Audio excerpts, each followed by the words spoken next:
L'attuale Lodi Vecchio, posto ad una decina di chilometri ad ovest di Lodi, corrispondeva in età romana alla città di Laus Pompeia. Fondata come Oppidum Gallico, divenne colonia latina e fu elevata a municipium in età cesariana. Se i lodigiani, a seguito della distruzione dei milanesi nel 1158, decisero di riedificare la nuova città sulle sponde dell'Adda lasciando l'antico sedime, scavi archeologici hanno riportato alla luce alcune tracce della dimenticata città romana. Sono stati rinvenuti infatti un impianto termale e il quartiere degli edifici da spettacolo, dotato di un anfiteatro e di un teatro Odeion nei pressi delle mura sud-occidentali.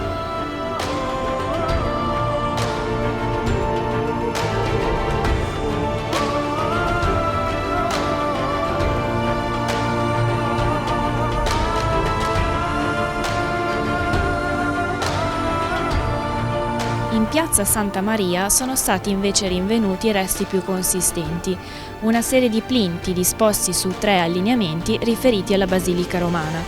Queste fondazioni furono riutilizzate nei secoli successivi per la costruzione della cattedrale di Santa Maria, che qui sorgeva sino all'800.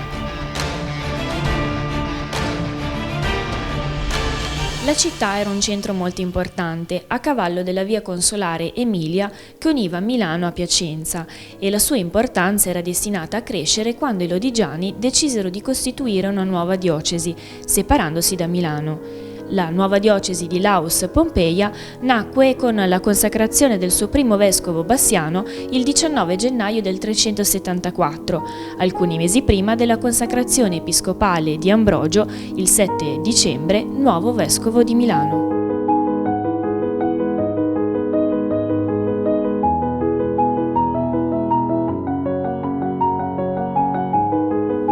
Bassiano decise di erigere la sua prima chiesa nel borgo piacentino, ad oriente dell'abitato, lungo l'importante strada di pellegrinaggio da Bordeaux alla Terra Santa, la via Burdicalense o Palmaria, perché palmari erano detti i pellegrini che portavano con sé un ramo di palma come testimonianza del loro viaggio.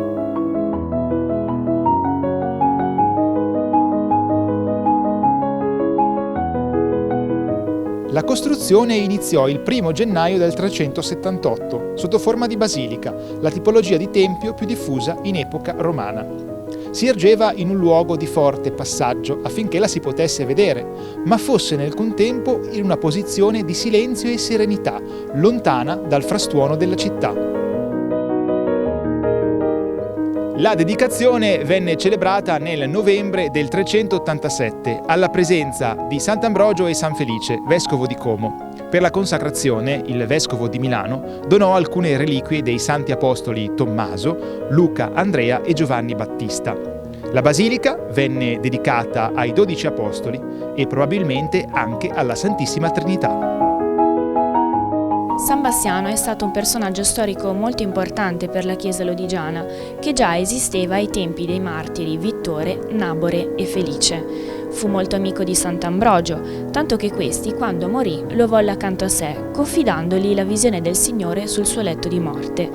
San Bassiano contribuì all'evangelizzazione di un'intera comunità, partecipò al Concilio di Aquileia nel 381 contro l'Arianesimo e al Sinodo di Milano nel 393.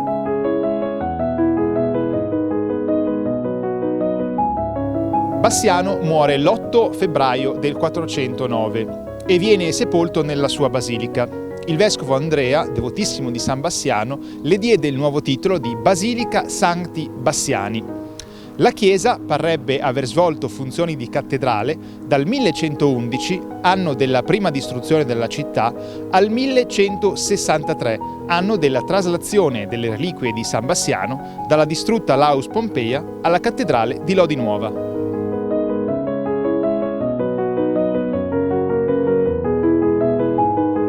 Della struttura primitiva non si conosce molto, infatti la basilica che oggi vediamo è originaria dell'XI-XII secolo, costruita con un impianto romanico.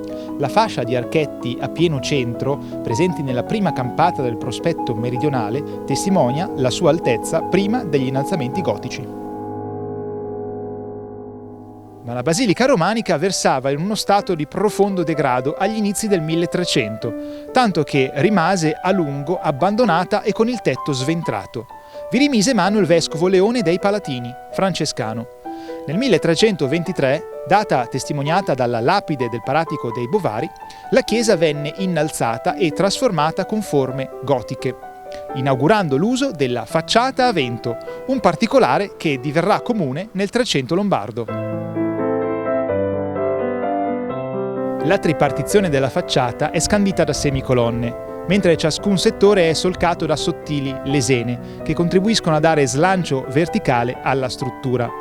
Sul frontone vi è un'edicola contenente la statua in ceramica di San Bassiano, mentre il rosone a 16 petali è stato ricostruito agli inizi del 1900 sui reperti trovati in loco.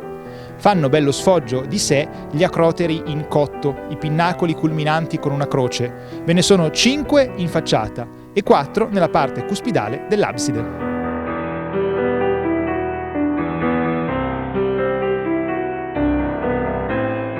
Le pareti esterne sono sostenute da robusti contrafforti che sostengono gli archi rampanti gotici. Sul lato nord si apre una porta che la tradizione locale chiama Porta dei Pellegrini, poiché nel Medioevo vi facevano ingresso i pellegrini che percorrevano la via Emilia diretti verso Roma. In basilica trascorrevano la notte, dormendo nelle navatelle su pagliericci. I primi decenni del XIV secolo segnano una svolta decisiva non solo per la struttura architettonica, ma soprattutto per la decorazione interna, dove motivi floreali e geometrici ne mettono in risalto la struttura. Risale infatti a questi anni la campagna decorativa, che vide all'opera un unico maestro. Da notare i motivi che si rifanno alla vita agricola quotidiana e i simboli delle antiche corporazioni di arti e mestieri che contribuirono alla sua costruzione.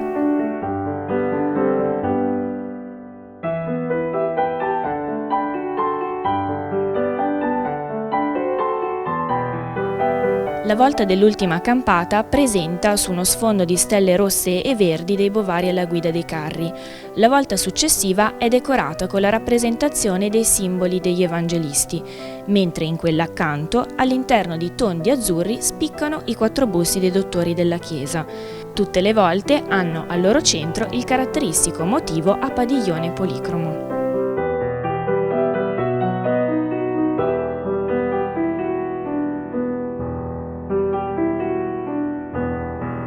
Entrando in chiesa, l'occhio è immediatamente attratto dal grandioso affresco nel catino absidale del Cristo Pantocratore tra la Vergine, i santi e i simboli evangelici, che accoglie i fedeli, i quali si avvicinano, come trasportati su di una nave, da qui il termine navata, sotto un cielo stellato verso il sole.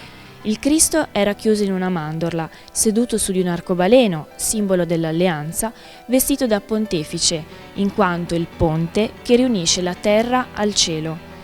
La mano di Cristo è docente e benedicente, le 3 dita infatti richiamano il mistero della Santissima Trinità e le 2 dita abbassate invece le 2 nature del Cristo.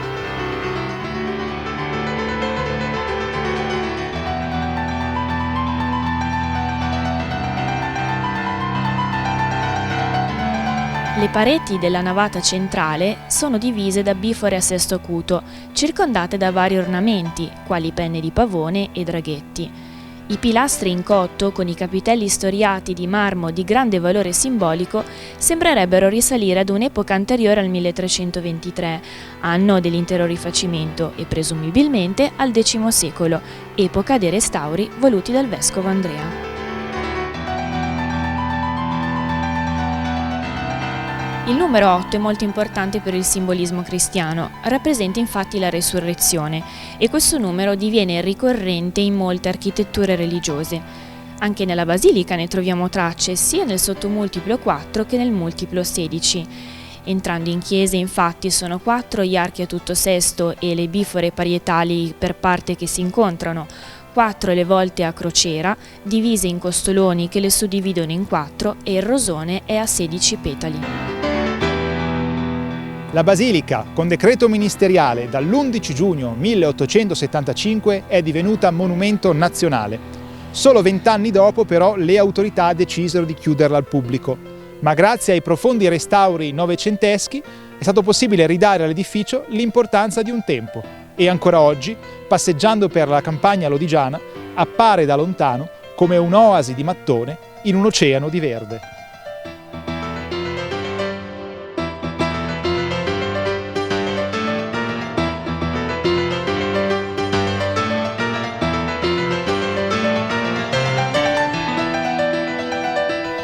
La tripartizione della facciata è scandita. Da notare i motivi che si rifanno alla vita campagnola quotidiana e ai simboli. Sul lato nord si apre una porta che la tradizione... L'ultima volta del... no, Adesso qui c'è un traffico, manco fossimo all'autodromo. La campata dell'ultima navata. Ma la basilica romana versava in uno stato... la basilica versava... Divenne colonia latina e fu elevata.